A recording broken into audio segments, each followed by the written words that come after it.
merci à Darwin et à toute l'équipe des bénévoles, des salariés de nous accueillir et surtout à tous les vivants, de remettre tous les vivants au cœur de ce débat sur l'alerte démocratique que nous vivons à l'échelle mondiale, chacun avec des situations géopolitiques et culturelles différentes, parfois dramatiques. Une pensée pour tous les pays, tous les peuples qui sont victimes de guerres atroces à Gaza, au Soudan, en Ukraine et tous ceux dont on ne parle pas. Donc une pensée pour eux et à tous ces vivants qui sont aussi avec lesquels certains humains sont en guerre, le peuple des eaux, des forêts, de tous les milieux, parce qu'on n'en parle pas assez. Alors aujourd'hui, dans cette table ronde, l'idée de quelle démocratie peut inclure le non-humain, je dirais même tous les vivants, et comment la réinventer pour créer du lien. Donc le but de cette table ronde, c'est de croiser l'anthropologie des mondes vivants et les savoirs autochtones avec les nouvelles juridictions écologiques et les outils d'une démocratie participative pour réinventer une démocratie du lien. L'idée ici est d'explorer comment dépasser les affres des États-nations extractivistes en s'inspirant de modèles autochtones de réciprocité, des droits de la nature et des récits post-coloniaux du vivant. Car aujourd'hui, évidemment, il est urgent de transformer nos systèmes politiques avant qu'ils ne nous transforment en fossoyeurs du monde. Donc il ne s'agit plus de sauver la démocratie, mais de la réinventer en faisant des rivières, des forêts, des mers, de tous les vivants, des interlocuteurs, des sujets aussi politiques, et aussi de s'inspirer, pourquoi pas, de certaines pratiques dans certaines communautés autochtones, de peuples, de circulation de la parole, pour délibérer, pour faire en sorte que ce vivre ensemble soit plus harmonieux et non pas mortifère. Donc l'enjeu, c'est vraiment plus que l'écologie et plus que la démocratie, il est existentiel, puisqu'une démocratie sourde aux vivants est une démocratie qui se meurt. Donc pour débattre aujourd'hui de ce sujet, nous avons la chance et l'immense honneur d'accueillir mon grand ami Tiokasin Ghosthorse, qui devait venir, mais pour des raisons de santé, il ne peut pas être présent et il a été hospitalisé il y a quelques jours et il a tenu quand même à témoigner. Il va apparaître à l'écran, donc moi j'ai été émue, je suis désolée, mais quand je l'ai vu sur son lit d'hôpital, donc ne soyez pas choqués, mais en tout cas, moi je le remercie de plus profond de mon cœur de pouvoir être là, de vouloir témoigner, même dans ces conditions, alors qu'il est dans une santé fragile, mais voilà, il veut apporter son témoignage. Tiokasin est un grand penseur, activiste et musicien de la nation Lakota. Il est fondateur de l'émission First Voices Radio. Il a été nommé pour recevoir le prix Nobel de la paix en 2016. Donc nous allons vraiment écouter un grand monsieur. Il enseigne à l'université de Yale et il intervient dans de nombreuses conférences. Il est spécialiste des cultures autochtones, des cosmologies autochtones et évidemment pour défendre ce qu'il appelle la terre-mère. Et donc aussi à nos côtés, Marine Calmet, qu'on ne présente plus, que vous connaissez, juriste, militante écologiste, spécialiste des défenses de droits de la nature et des peuples autochtones, fondatrice de l'association Wild Legal, engagée aussi notamment contre les projets extractivistes et avec l'exemple de la Guyane et de la Montagne d'Or. Tu es l'autrice de nombreux ouvrages, notamment avec François Sarano, le tout dernier magnifique, avec l'océanographe François Sarano, Justice pour l'étoile de mer, vers la reconnaissance des droits de l'océan, d'un petit livre qu'on connaît moins, qui est récent, pour les enfants, Les gardiens de la forêt enchantée, et d'autres ouvrages, mais qui ne sont plus à la librairie de Ludovic Dabré. Tu as eu un succès libraire. Et aussi, évidemment, avec qui tu travailles, Hilaria Castillo, qui est chercheuse, philosophe, maîtresse de conférences à l'université Gustave Eiffel, et aussi vice-présidente de la Commission nationale du débat public, experte des processus de participation citoyenne et de démocratie environnementale. Et donc pour terminer, je me présente, donc je suis Sabah Rahmani, je suis anthropologue et journaliste. Je dirige la collection Voix de la Terre chez Actes Sud et j'ai cofondé la revue Native des peuples des racines avec une équipe il y a 5 ans et je travaille avec des communautés autochtones depuis 30 ans. Peut-être qu'on peut, à la technique, mettre Tiokasin. On va laisser la parole d'abord à Tiokasin et s'il se sent fatigué, il se déconnectera et on poursuivra le débat.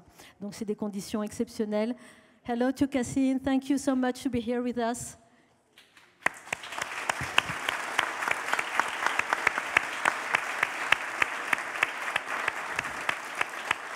Merci aussi à Patricia de Gispé qui est là, qui va assurer la traduction. Je ne la vois plus, elle est peut-être derrière. Merci beaucoup Patricia d'assurer la traduction. Théocassine, merci encore du fond du cœur d'être là avec nous pour ce débat. Est-ce que cette notion de démocratie pour la nation Lakota et peut-être plus généralement, puisque tu travailles aussi avec d'autres peuples autochtones, a du sens? Notamment, je pense aussi, on a souvent parlé des nations iroquoises qui ont fondé aussi des conventions démocratiques. Est-ce que le terme démocratie a du sens pour vos nations?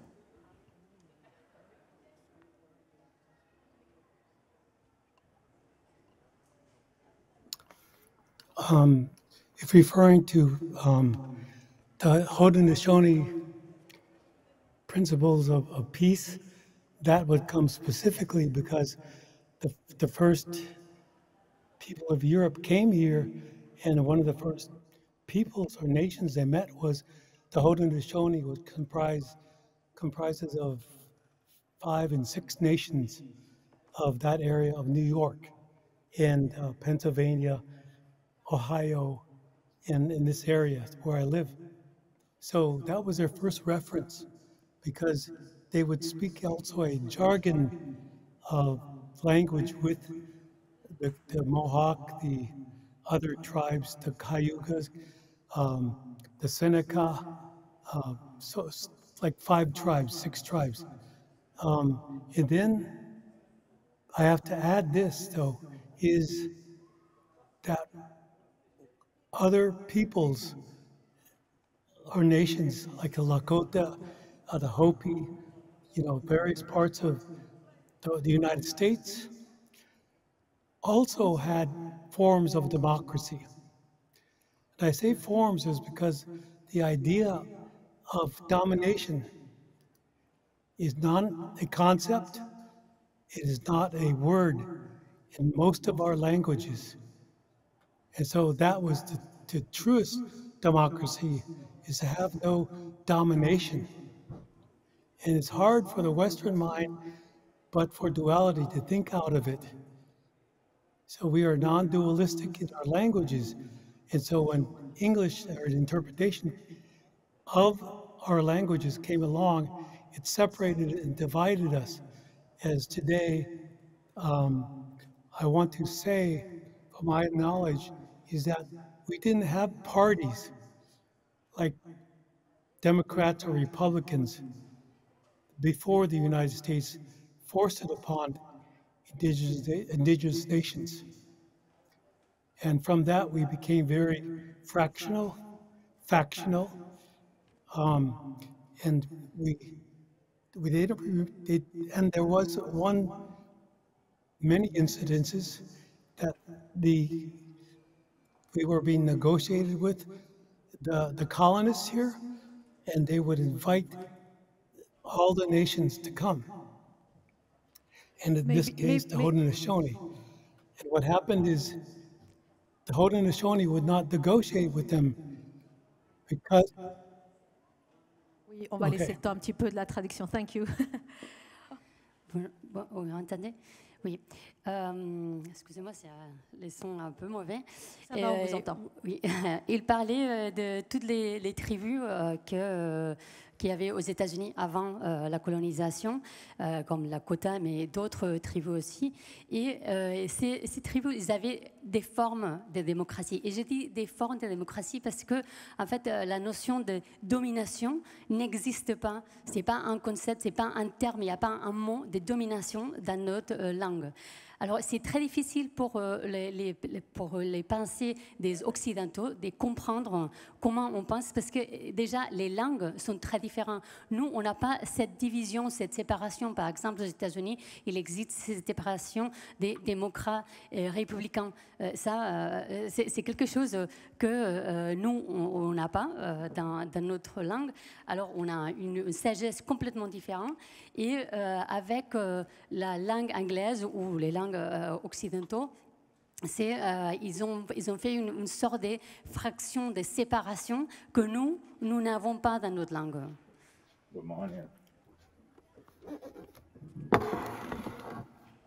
Merci. Go on. Thank you.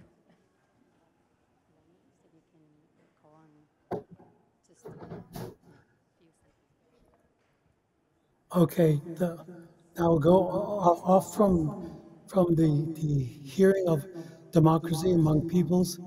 It was also a living democracy with Earth. We did not separate ourselves to create ownership through domination. So therefore, there's reservations, there's borders, states. All of this is foreign. It's new. As long as the United States formation was here, roughly 250 years ago or so, and the systematic discrimination that we've always had within their Declaration of Democracy and the Constitution were referred to as the merciless Indian savages even today in their Constitution and in their Declaration of Independence. It's also referring to that principle of merciless Indian savages. And so we are in that today. Therefore, we had to have treaties made with them who believed in just the word, or they believed in they believed in the writing of it. And a lot of this was misinterpreted because our languages are not the same. Lack of no domination or no ownership is the principle of being free, and that was imposed upon us through the genocide of the colonies and the so-called Western world today, which is Eastern Europe, upon us. As some of you know, the history of France and being here to the Louisiana Purchase of, I think it was $14 million by France to help fight against Napoleon, I believe. That history is another kind of history. So I'm dealing with the indigenous democratic principles here, where the skepticism is due to history of broken treaties, land dispossession, and systematic discrimination.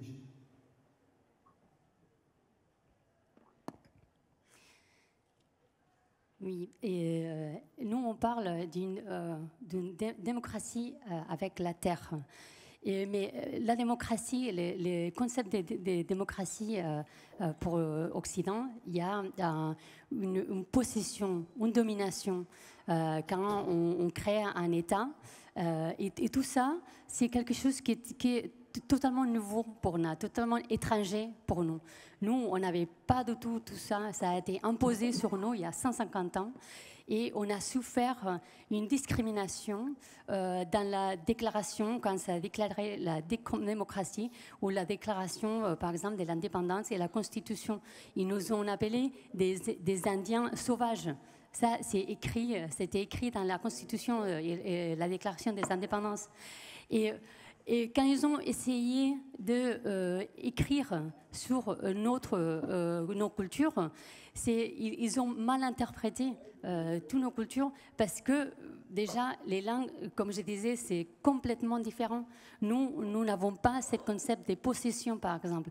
Nous, on était libres avant. Et tout ça, ça a été imposé sur nous avec ces génocides provoqués par les colonies pour les mondes occidentaux quand ils sont arrivés. Et ils nous ont enlevé tous nos terres, tous nos territoires.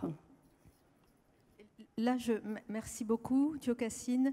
Je vais aussi poser une question à tous les trois, puisque la vision démocratique occidentale est dépendante d'une conception du monde, ce qu'on appelle en anthropologie une cosmologie.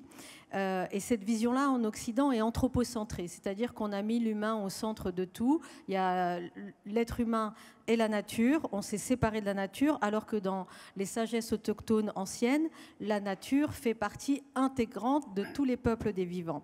Et comment intégrer aujourd'hui aujourd'hui dans les sociétés, réintégrer, enfin peut-être pas dans les nations autochtones, mais comment faire en sorte que tous ces êtres vivants soient intégrés dans les processus de décision démocratique ou du vivre ensemble, du partage du territoire et des ressources. Peut-être si vous voulez répondre, ou Tiokassine, tu veux faire une pause ou tu veux répondre maintenant?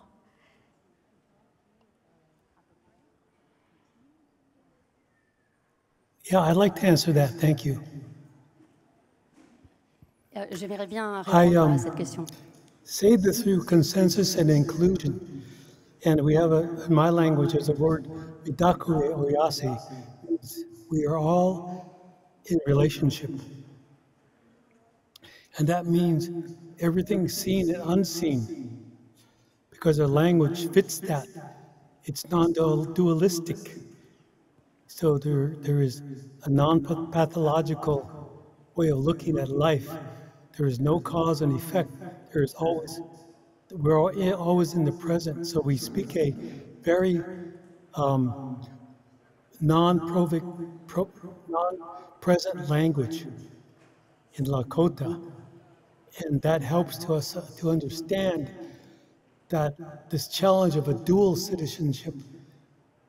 By the way, we received citizenship of the U.S. to the U.S.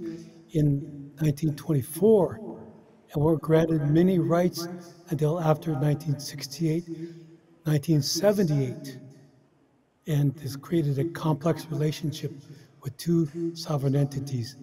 But it's based upon the seventh generation principle that we all have, not just the Haudenosaunee, but the nations dictates that the decisions that made today should ensure sustainability and well-being for 7 generations into the future, as well as learning from 7 generations previous. But we still are speaking a present language. We are in the now. We even have a word for that principle.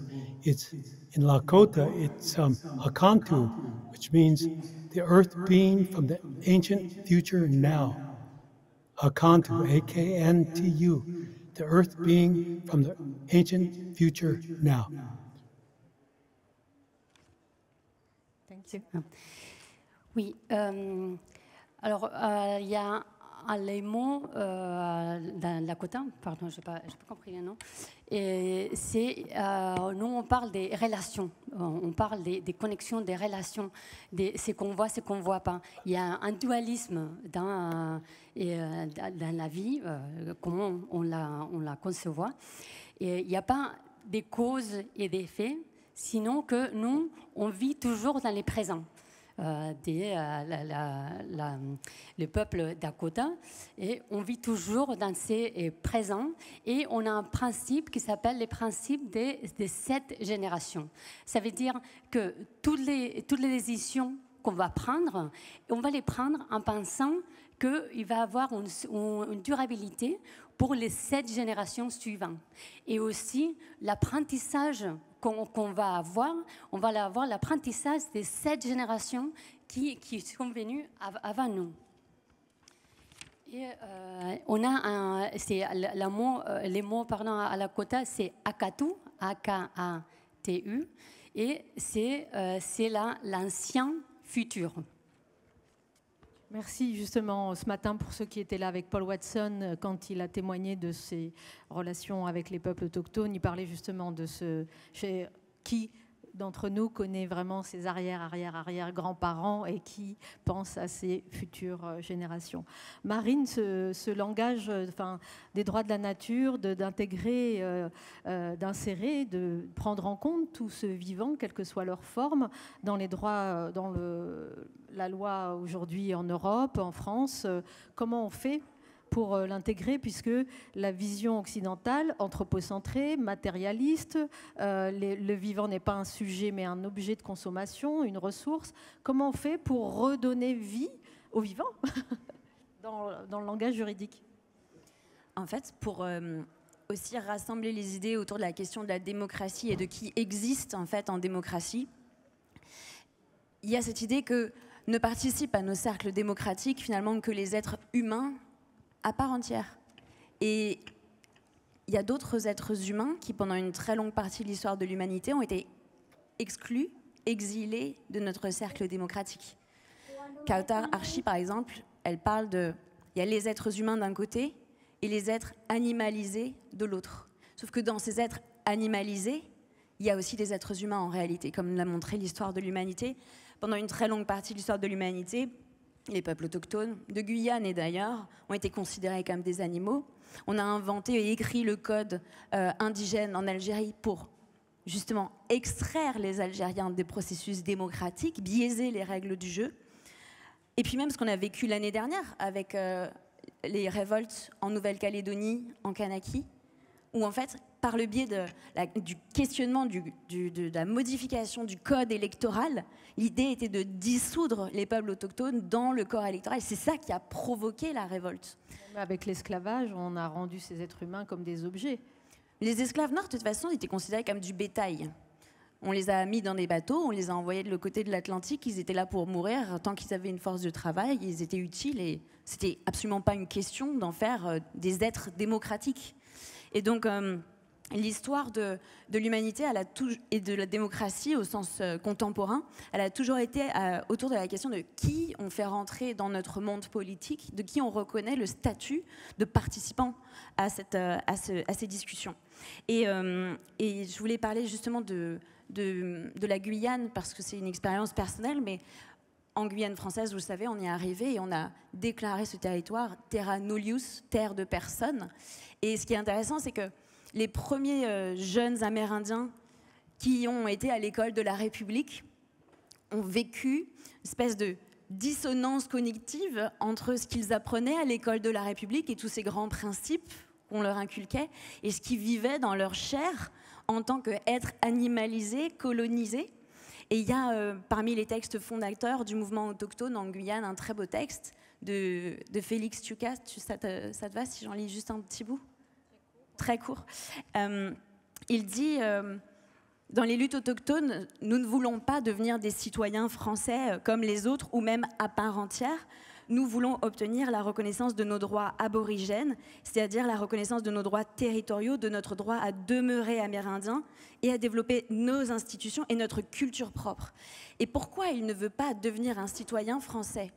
Ça qui est très intéressant, c'est qu'il le justifie justement par le lien à la nature.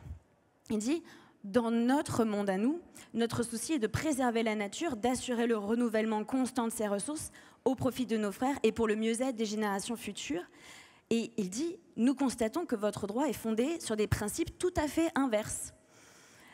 Il doit assurer à des intérêts individuels ou corporatifs la jouissance exclusive de la terre, de ses ressources, au détriment d'autres membres du même groupe et de la même société. Et donc, il n'est pas difficile de constater qu'un tel système conduit d'une part à l'abus des ressources renouvelables et non renouvelables et à leur gaspillage, et d'autre part à une répartition fort inégale de la richesse collective. Donc, nous ne voulons pas accepter ce modèle de société qui est le vôtre et nous demeurons fidèles à notre modèle de société. Et c'est des mots très forts parce qu'en fait, il n'y a pas qu'un modèle démocratique, et Tiokassine l'a très bien expliqué, il y a des visions du monde, des systèmes de valeurs. Et donc, ce que dit ce sujet-là, c'est qu'en fait, il ne s'agit pas juste de faire rentrer des êtres dans la démocratie, il s'agit d'élargir notre système de valeurs. Parce qu'en fait, et c'est très intéressant que Tiokassine l'ait abordé, la question de la démocratie, lui, l'aborde par la question de la domination. Et dans les villages amérindiens, par exemple, on n'avait pas besoin de démocratie, puisqu'il n'y avait pas de chef. Et ça, c'est particulièrement intéressant parce que à quoi sert en vérité la démocratie ? C'est une vraie question. Pourquoi est-ce qu'on a besoin de... Dans certaines ethnies de Guyane, chez les Kali'na, chez les Wayana, il n'y avait pas de chef. C'est-à-dire que quand la France est arrivée, on a dit qui va être chef ? Avec qui on dialogue ? Avec qui on discute ? Pour eux, ça a été un choc énorme parce qu'en fait, ils étaient organisés comme des sociétés sans chef. Il n'y avait pas besoin de désigner des personnes. Ça a foutu un merdier incroyable. C'est-à-dire que dans des sociétés qui étaient habituées à se parler, à prendre des décisions ensemble, il a fallu désigner un chef et c'était donc, en plus c'était assez pervers parce que ça a amené aussi de la corruption, ça a amené énormément de choses en fait. Et ce qui est intéressant, c'est cette question de la domination, du coup, c'est posé. Parce que quand il y a un chef, il y a celui qui décide pour les autres. Et ce qui est intéressant, c'est de se poser la question, à quoi ressemble une démocratie, justement, quand elle ne repose plus sur l'idée d'avoir une transmission du pouvoir, et donc des liens de domination de certains sur les autres, mais de se poser la question de comment on prend des décisions ensemble. Et dans le modèle autochtone, si cette discussion n'apparaît pas, c'est aussi parce que dans de très nombreuses cultures autochtones, le monde qui nous entoure est vu comme une seule et même grande famille. Or, dans une grande famille fonctionnelle, il n'y a pas de problème de domination. Oui, tout à fait, tu as raison, parce que justement chez les Mapuches, les volcans, on va les appeler les grands-mères, les grands-frères, on va dire qu'ils sont mariés femmes. Il y a tout un vocabulaire. Cassine, tu parles du langage, et chez les Pygmées, ils disent on est frères des arbres, chez les Papous aussi, frères et sœurs. Il y a tout un vocabulaire familial de ce qu'on appelle la parenté, et cette parenté, elle est non seulement avec les êtres vivants, avec les êtres humains, pardon, elle est aussi avec tous ces êtres vivants. Ça peut être. On va faire un petit test ici. Qui a déjà parlé avec ses animaux de compagnie? Levez la main. D'accord. Avec une plante? Ok. Avec une pierre? Ok. Avec une montagne ou une rivière? Qui a déjà parlé avec le soleil? Avec la lune? Ok. Avec les étoiles? Bon, ça va, il y en a toujours un minimum. Quand on pose cette question, quand je suis avec des amis autochtones et qu'on est en tournée en France et qu'on pose cette question aux enfants primaires, qui sont en classe de primaire, plus de 90% des enfants lèvent le doigt à toutes ces questions-là. Et chez les adultes, on est à moins de 50%, voire 2, 10. C'est pas pour infantiliser la vision holistique animiste des autochtones, c'est pour dire comment ensuite notre système broie cette connexion naturelle, parce que l'être humain est nature. Et c'est cette séparation matérialiste qui nous met dans cet état de domination des proies. Hilaria, toi qui travailles sur les démocraties participatives, citoyennes, comment est-ce que c'est déjà compliqué d'intégrer tous les êtres humains? Est-ce que tu penses qu'il est possible aussi, en tant qu'expert de participation, de faire en sorte que tous ces êtres vivants soient aussi pris en compte dans les décisions collectives, dans le vivre ensemble? Merci de cette question. Bonsoir à toutes et tous. Je suis ravie d'être ici. Oui, c'est possible et c'est même souhaitable, je dirais.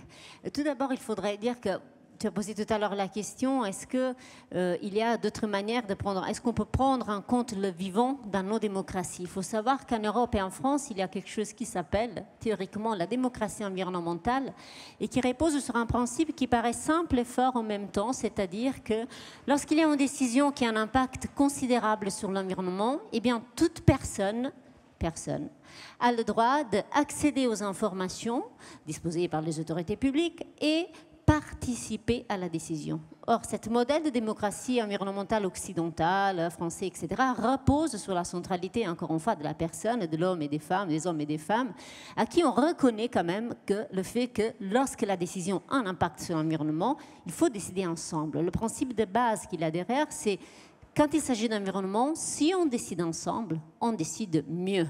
Et ça, c'est un principe qui a salué, qui est un principe très fort aussi à cause du fait que nos représentants parfois, ou celles et ceux qui sont titrés à décider, font preuve de court-termisme, en ce que Rosan Ballon appelle le myopie politique, sont incapables de voir le temps long et de prendre en compte les générations futures. Et donc, on considère que si on ouvre la décision à chaque personne, eh bien, cette décision sera plus protectrice de l'environnement. Ça, c'est, on va dire, l'état actuel du droit en France. On peut discuter après si elle est respectée, pas respectée. Ça, c'est encore un autre débat. Maintenant, est-ce qu'il est suffisant? Moi, je dirais que non. L'expérience de la Commission nationale du débat public et que j'ai dans l'observation de plusieurs démarches de concertation, de participation, montre qu'en fait, il y a des procédures et parfois aussi des processus de démocratie participative, c'est-à-dire des moments où on ouvre la décision à d'autres que celles et ceux qui sont titrés à les prendre. Eh bien, ils ont une difficulté, ils peinent à intégrer le vivant dans toutes ses formes, dans ces processus. Donc, il est nécessaire aujourd'hui, pour des questions environnementale face aux crises écologiques que nous vivons et pour des questions démocratiques, chacune et chacun des êtres vivants a le droit d'avoir quelque chose à dire ou d'exercer ses propres intérêts sur le milieu dans lequel il vit.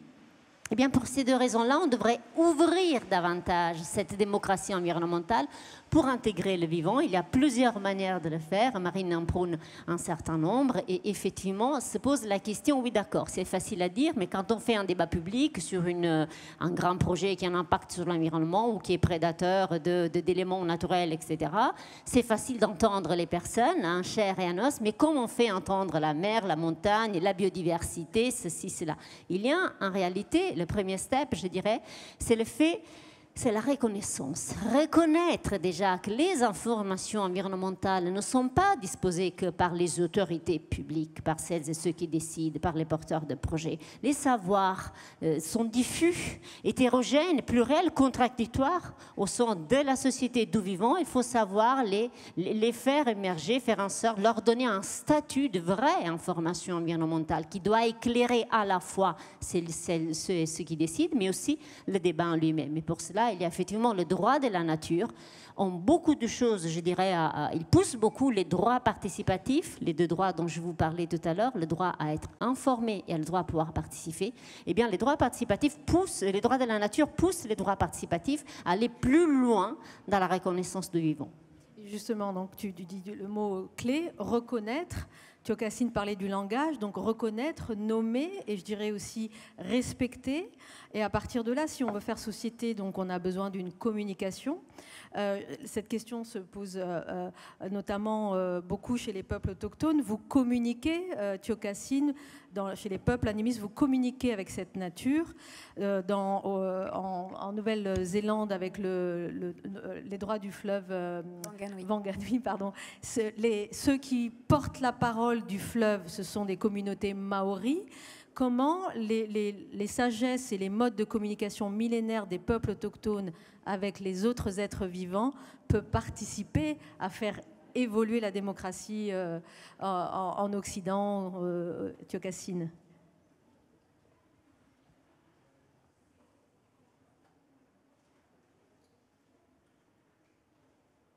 Earth is a source, not a resource. Also, that Mother Earth gave us rights and privilege to live here. It's not the other way around that we give Mother Earth rights. I see the complexity of that because it's still man-made laws. For example, when the Europeans or the Westerners came here, they brought their laws. We listened to them, we respected them, we didn't touch them, we let you have them, we didn't try to take it away. He also came with religions. We listened to them, we heard them, and we made our decisions, and we decided not to take them all away because it would be disrespectful to touch your belief system. But the one thing that these colonists did not come with, is land. And so you have these laws and these religions. By the way, we have no word for religion. So we have no word for nature. So we spoke a natural law nature, a natural law language. There was less man-made laws imposed upon Earth than with Earth. For Earth, excuse me. So we followed those laws of nature. Therefore, we had no word for nature or religion. Now, because that has to do with domination. So, and also, as I begin it with, the understanding of these laws and that religions were applied here, that Europe was in turmoil at that time. And they had the fear or the trauma of what was going on in Europe at that time of the Inquisition. And the ownership, the feudalism, it still was brought over here and applied to this land. And that's where the separation of how we think traditionally with Earth, because our thinking comes from Earth, not a castle.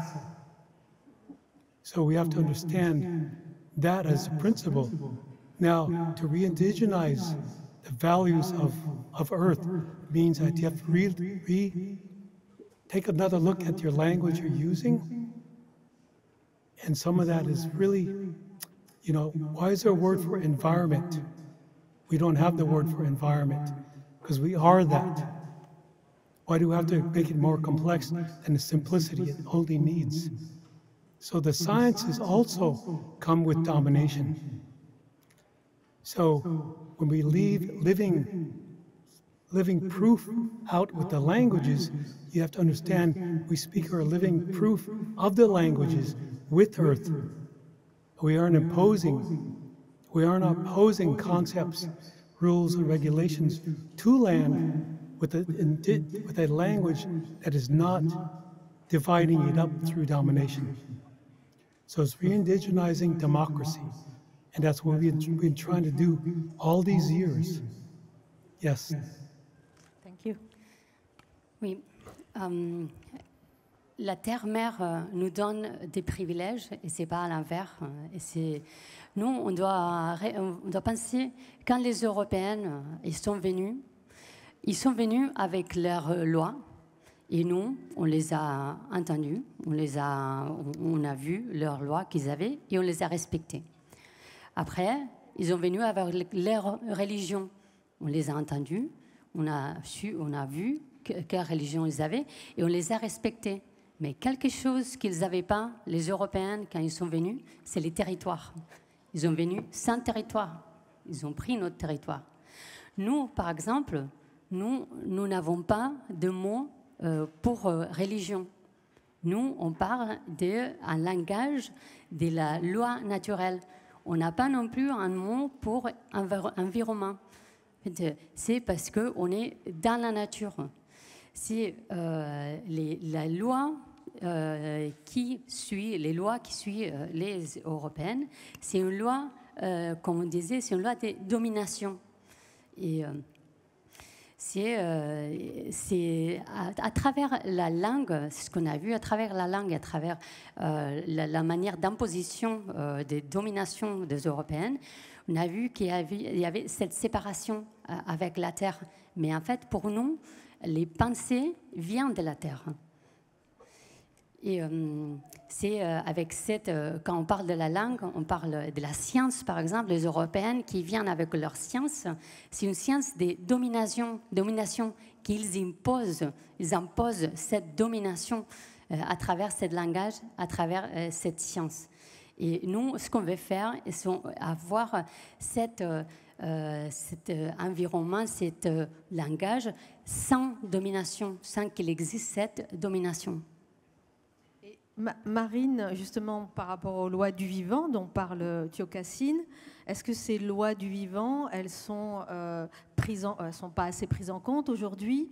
On en est où dans la mobilisation, l'engagement pour faire intégrer ces voix du vivant, ces voix de la terre? Au niveau international, le mouvement est vraiment exponentiel. C'est-à-dire que depuis 2008, où l'Équateur est le premier pays à avoir inscrit donc dans sa constitution les droits de la Pachamama, de la terre-mère, il y a eu vraiment un essor du mouvement au niveau international, et notamment beaucoup aux États-Unis, au Canada. On a parlé, tu l'as dit tout à l'heure, en Nouvelle-Zélande et ailleurs. Aujourd'hui, ça vient en Europe par la lagune Mar-Ménor. Et en France, avec Wild Legal, on accompagne 25 sites pilotes, dont la Garonne, dont la Seine, dont le parc des Bauges, par exemple, en Haute-Savoie. Et je pense qu'il y a un terreau fertile en France parce que d'une part, on a le contexte politique qui fait qu'on se questionne aujourd'hui. Qu'est-ce qu'on va pouvoir réinventer comme institution, justement, pas juste pour sauver nos institutions en elles-mêmes, mais nous protéger, nous, en tant qu'êtres humains, du fait qu'on voit bien que ceux qui prennent les décisions aujourd'hui ne les prennent plus dans l'intérêt général. Et qu'on a vécu là quand même 8 ans d'isolation du pouvoir qui se retranche dans une tour d'argent et où nous, citoyens, on constate que nos institutions ne sont pas en capacité de résister à ça, ne sont pas en capacité de protéger le vivant et ne sont pas en capacité de protéger ne serait-ce que le minimum des droits humains. On a encore vu cet été avec la loi du plomb, on a une défaillance totale de nos institutions. Et donc, il y a vraiment ce sursaut en France parce qu'on se rend compte qu'en fait, à aucun endroit, notre voix est écoutée. Et c'est ça qui est très intéressant parce qu'en se disant, en fait, nos voix à nous, citoyens humains, ne sont pas écoutées. Comment faire solidarité avec les autres qu'humains, ceux dont la voix n'a jamais été entendue dans aucune institution. Et donc je pense que l'enjeu du XXIe siècle, c'est justement ça, de ne pas en profiter pour juste remettre un peu plus de citoyenneté dans la machine, mais de vraiment se questionner sur comment on fait plus qu'humain. Comment est-ce qu'on intègre justement ces liens d'interdépendance avec le vivant? Comment on prend en considération le fait que nos droits ne sont pas sécables de ceux de la nature? Et comment ça peut nous inspirer un changement fondamental. L'IPBES, par exemple, les experts de la biodiversité disent qu'il faut des changements transformatifs. Ce qu'on fait jusqu'ici, c'est du raccommodage. On fait des petits changements cosmétiques en espérant qu'on va sauver la biodiversité. C'est ridicule, en fait. L'IPBES a analysé qu'il y avait 3 grands défis qu'il fallait vraiment affronter pour parler de changements transformatifs dans notre société. C'est réconcilier l'être humain et la nature, un changement culturel profond d'empathie avec le vivant, parce que tant qu'on ne ressent pas d'empathie et de solidarité, on n'agit pas. C'est très simple. Et le deuxième défi, c'est la concentration des pouvoirs et des richesses. C'est la collusion entre les lobbies et les pouvoirs politiques. Et le troisième grand défi, c'est ces institutions qui sont incapables de penser mieux que le court terme, l'individualisme et l'argent. Et si on résout, si on prend à bras-le-corps ces 3 grands défis, on peut justement proposer des réponses qui sont systémiques. Et l'IPBES dit, les droits de la nature, c'est pas moi qui le dis, l'IPBES dit, les droits de la nature, ça agit sur ces grands défis. Parce que reconnaître l'autre, lui donner un statut et des droits, c'est se réconcilier, c'est faire la paix. Et en plus, les droits de la nature permettent de penser de nouvelles institutions parce qu'ils font émerger d'autres voix. Les voix de tous ces parias non humains qui sont jusqu'ici totalement invisibles dans nos institutions. Et donc ça, c'est vraiment par ces changements transformatifs qu'aujourd'hui, on peut réfléchir à une nouvelle république dans laquelle humains et autres qu'humains font alliance. Ayton Krenak, il parle d'alliance affective dans ce livre extraordinaire qu'il faut vraiment lire, Futur ancestral. Philosophe brésilien qui il dit que vraiment il est temps de nouer des alliances affectives pour penser nous montagnes, nous forêts, nous fleuves. Et c'est l'enjeu de comprendre que ces fleuves ne sont pas des citoyens de nos villes ou de nos territoires. Nous sommes citoyens du fleuve. Et merci. Et donc, Hilaria, vous travaillez ensemble avec Marine sur une note pour allier démocratie participative et droit environnemental. Comment réconcilier ces 2 pans et surtout, puisque aujourd'hui, le droit est plutôt un obstacle aux lois du vivant. Il y a les lois du vivant, il y a les droits de la nature, mais les droits de la nature qui sont faits par des êtres humains, encore une fois, anthropocentrés.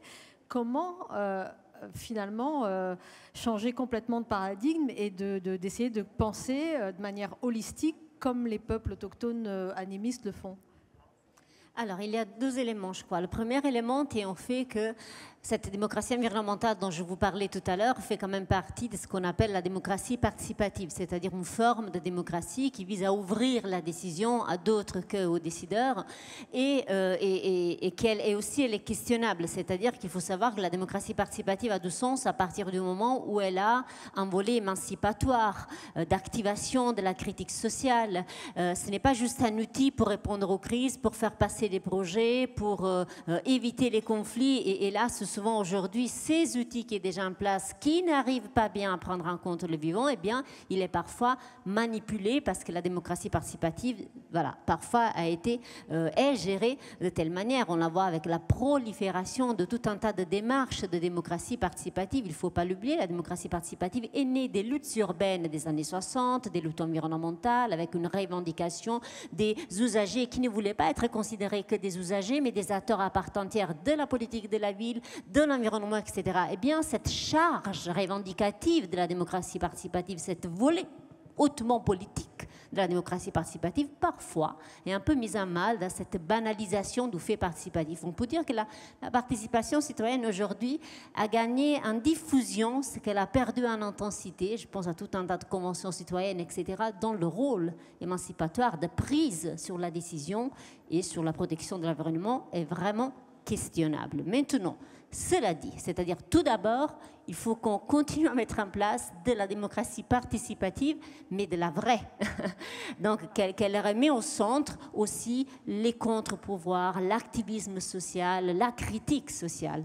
Et ensuite, une démocratie participative capable, et je viens à la réponse à cette question, d'intégrer toutes les formes de vivant. Et pour ce faire, oui, il faut revoir certaines séquences du Code de l'environnement. Il faut comprendre que quand on organise une démarche de participation, qu'est-ce qu'on va faire? D'abord, on va recueillir des informations, mais ces informations souvent sont sectorielles, c'est des études d'impact qui hiérarchisent entre les intérêts sociaux, économiques. Est-ce que c'est juste? Mais qui a dit que l'intérêt économique doit prévaloir sur un intérêt d'une autre nature? Vous voyez? Eh bien, cette notion même d'intérêt général est questionnable. Aujourd'hui, elle n'est pas octroyée par le haut dans une puissance publique ou dans des savoirs voilà, très puissants. Il faut la négocier. Il faut négocier ici et maintenant, hic et nunc. Donc, cette notion d'intérêt général, on doit la revoir dans les processus de participation. Et ce qu'on aimerait faire un peu, c'est qu'on aimerait tester un peu avec Marine. Et puis, changer aussi nos outils. Quand nous organisons des réunions thématiques autour d'un projet, justement, on organise des réunions thématiques. Mais la vision holistique d'ensemble, qu'est-ce que ça fait sur le milieu du vivant dans toute sa globalité? On a du mal à le voir. Parce qu'on a encore tendance à organiser des concertations par silo. Alors aujourd'hui, l'atelier sur les impacts économiques et demain, l'atelier sur les projections d'emploi, de projets. Bah oui, c'est une manière, mais est-ce que c'est de la démocratie participative? Est-ce que c'est une vision holistique qui appelle le vivant, qui convoque le vivant dans des réunions? Donc il faut passer par des gardiens et gardiennes de la nature, par le repérage de celles et ceux, de ceux qui peuvent porter cette voix et ses intérêts, les reconnaître, les convoquer au sens de les faire vraiment monter en puissance, et puis faire en sorte qu'ils aient du poids dans la décision, ce qui ne va pas de soi dans les démarches de démocratie participative. Donc, refonder vraiment le système de prise de décision. L'intérêt général, il n'est plus l'intérêt général des êtres humains, mais l'intérêt général de tous les vivants. On est exactement, on est bien d'accord. C'est pour ça que je disais il faut réinterroger, re-questionner cette notion d'intérêt général. Intérêt du vivant.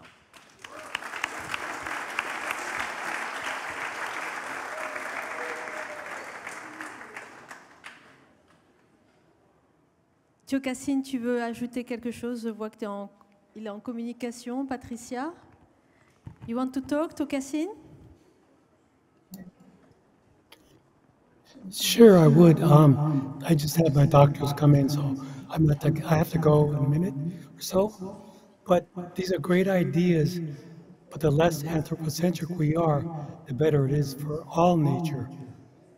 Because everything else to us was here first, and they have lived with nature, not on nature. And democracy, as far as the Western world is concerned, I understand it came during the Greek times. It's been here for thousands of years, and you can look at it now, it still hasn't worked. How long are we going to experiment without accepting something else? Because I feel the young people that I talk to are understanding it more, because that type of consciousness is needed now, and it's coming from Earth to give us that. We will listen to those responsibilities and the freedoms, the rights that were given to us, and listen to her rights that she gives to us. I think that's a simpler form of understanding it. To indigenize thinking, the principles of democracy, of course, are not from Europe. They're from nature, and they do understand who we are, because they give us everything in life: the breath, the air, the water, food, and yet we commodify that. That's another story, but we've seen that from the beginning. The word share meant that you own something, but there was no poor or no rich here, at least as I know it, before democracy came here. So therefore we were abundant in living and thinking, and we always spoke a healing language. Now this gets into the languages where I am more familiar with. So the democracy that I do know of, I have to understand why we were being piecemealed into democracy. Therefore we ended up fighting for our sovereignty. to keep our traditional governance alive. But I thank you both, and all three of you, for being interested in this, and I thank you on behalf of myself, first of all, and hopefully representing the people of this country before America came in a good way. I thank you for that, and thank you for the work you do.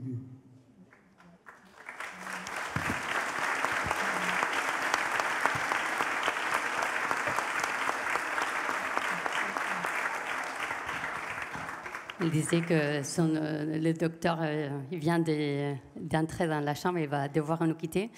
Mais il disait qu'il est très d'accord avec toutes ces idées. Les moins anthropocentriques que nous sommes, c'est les meilleurs, ça va être pour la nature. Et on a vu que la démocratie du monde occidental n'a pas marché depuis on a la nature, depuis des milliers et des milliers d'années. Et nous, cette démocratie qu'on a créée ne marche pas. Moi, je parle à des jeunes et je vois qu'ils comprennent mieux.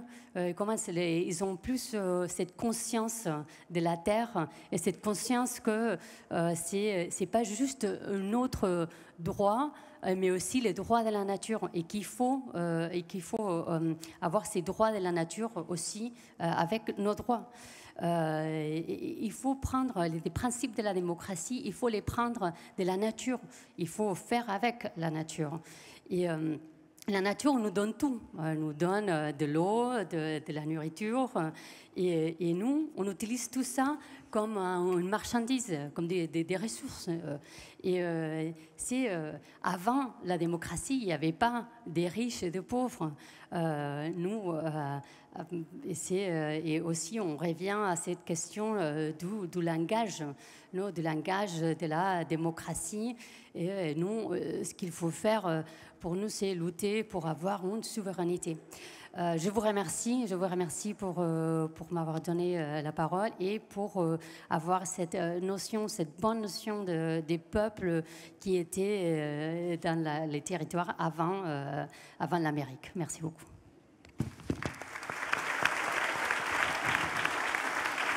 Merci beaucoup, Patricia, pour la traduction. Et pour terminer, conclure, on va peut-être, je ne sais pas si on a un petit peu de temps avant de conclure, de faire 2-3 questions. Non ? Bon. Alors, je vais essayer de remettre un petit peu en contexte pour faire le relais avec les pensées autochtones que je fréquente depuis longtemps. Ce que j'ai remarqué aussi, à chaque fois qu'ils vont dans la nature, que ce soit entrer dans la mer, dans une forêt, dans un champ, aller à la chasse, à la pêche, c'est qu'ils s'arrêtent et avant d'entrer dans un territoire habité par tous les êtres vivants qui sont en dehors du village, ils vont demander l'autorisation. Parce que dans cette cosmovision animiste, le vivant, tous les êtres vivants, parce que ce n'est pas qu'organique, il y a aussi un esprit et une conscience. Donc il y a un ami pygmée qui me disait, si je regarde un arbre, si je regarde le nuage, même si j'écoute le vent, lui aussi, il me regarde. Il y a une réciprocité. Et ils demandent l'autorisation. Et ensuite, une fois qu'ils ont prélevé ce dont ils avaient besoin, mais seulement ce dont ils avaient besoin et pas à faire une surconsommation, ils remercient. Donc avoir cette conscience avant de consommer quelque chose, de pénétrer sur un territoire, demander l'autorisation aux autres habitants. Et ensuite, une fois qu'ils sont partis, remercier. Et nous, dans le système matérialiste capitaliste, il n'y a pas du tout cette conscience-là, ne serait-ce que, c'est pas une question, il a dit, il n'y a pas le mot religion dans leur communauté, c'est une attitude, une conscience. On peut être athée, agnostique, croyant, peu importe, mais même toutes les formes de vision sont différentes, mais est-ce que vous pensez qu'en Occident, dont le système politique s'est rendu complètement matérialiste, il est possible de remettre des valeurs, de la conscience, sans religion évidemment, mais par rapport à cette attitude de respect envers le vivant? Est-ce que c'est possible au niveau juridique? Est-ce que c'est possible au niveau démocratique? Ou est-ce que c'est une illusion? C'est une question très difficile. Bon, moi, je ne pense pas que je suis en mesure de répondre. Je pense juste qu'il y a déjà, en fait, quand on fait des débats et des concertations, des personnes qui sont là et portent un autre système de valeurs.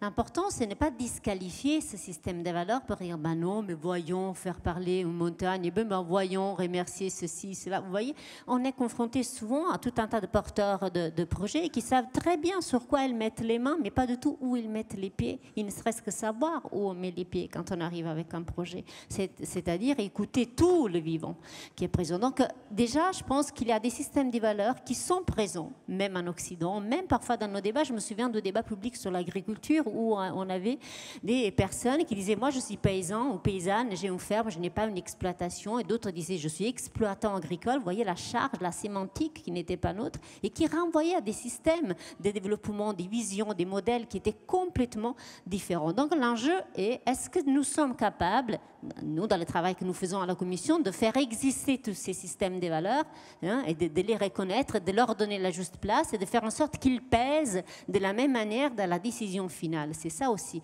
qui est très important. Donc, c'est pas qu'ils n'existent pas, ils existent et sont beaucoup plus répandus de ce qu'on le croit et parfois on a tendance à les disqualifier et à les invisibiliser.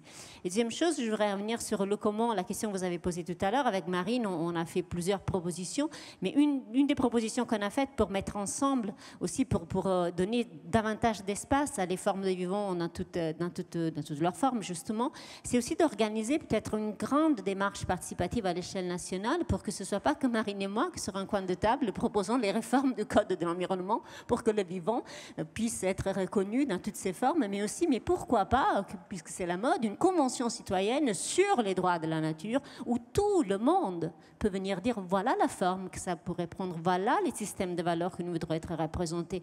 Donc ce n'est pas nous peut-être de vous donner les réponses, mais si on s'empare collectivement de ça, et c'est là que c'est peut-être une petite première graine d'un autre système de valeurs, je dirais.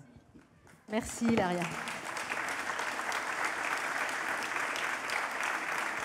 Marine ?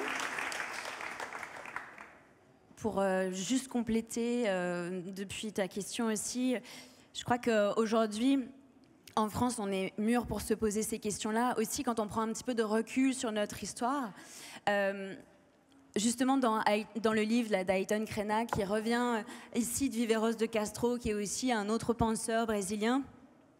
Et Viveros de Castro, il rappelle que l'idée est de ne pas être des sujets assujettis. Et en France, ça résonne pour nous, parce que la Révolution française, on ne voulait plus être les sujets du roi. C'était fini de ce principe de privilège où justement on attendrait de celui qui est touché par la grâce divine de la décision sur l'ensemble de nos vies. On a quitté ce statut de sujet pour le statut de citoyen. Et je crois qu'aujourd'hui, on est un petit peu à bout de souffle justement sur cette notion de citoyenneté.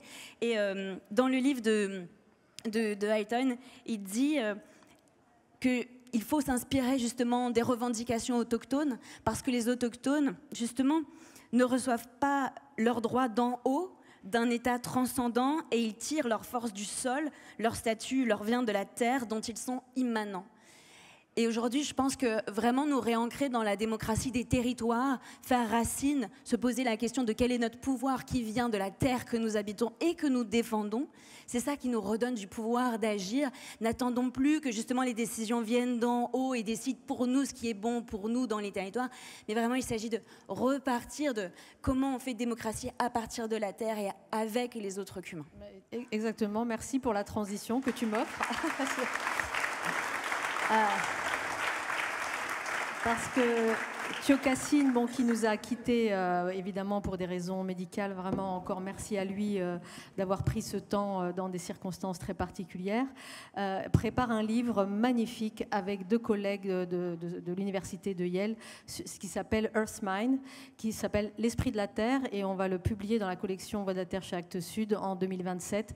Je vous inviterai vraiment à noter ce titre d'ici 1 an et demi qui sera publié, parce que j'ai lu le texte en anglais, c'est extraordinaire, c'est magnifique, ça fait vraiment le pont entre les visions autochtones traditionnelles, parce qu'ils ont travaillé avec beaucoup de sagesse autochtone depuis des années, et avec ces deux universitaires américains qui ont aussi fait ce pont interculturel pour comment dialoguer et comment dépasser ces dualités pour essayer de construire un vivre ensemble commun, et quelles que soient les formes. On me dit qu'il nous reste 5 minutes. Est-ce qu'on prend une question ou pas, ou deux, en même temps? Ah, on me dit non. 5 minutes ou pas alors? Non, ok. Alors, merci beaucoup. Désolée. Je répète, donc, si vous voulez aller plus loin sur la justice pour l'étoile de mer vers la reconnaissance des droits de l'océan, donc un livre de Marine Calmé et François Sarano, un livre pour enfants, Les gardiens de la forêt enchantée, qui sont encore disponibles à la librairie avec Ludovic au fond. Et j'écris, il vient de paraître en poche, Paroles des peuples racines, plaidoyer pour la terre, qui regroupe 19 témoignages de représentants autochtones du monde entier sur leur rapport au territoire, sur leur rapport à la nature, aux vivants et à la colonisation. Et aussi, si vous le souhaitez, il y a cette revue qu'on a cofondée avec des collègues qui s'appelle Native. Et là, il y a une exposition et un livre qui rend hommage à tous ces peuples autochtones, à leur sagesse, qui est un catalogue de l'exposition de Franck Desplanques, magnifique, et qui est le rédacteur en chef de l'émission Rendez-vous en terre inconnue. Merci infiniment, merci Marine, merci Hilaria, merci Nathalie, merci à vous et bon voyage dans les sphères du vivant. Merci.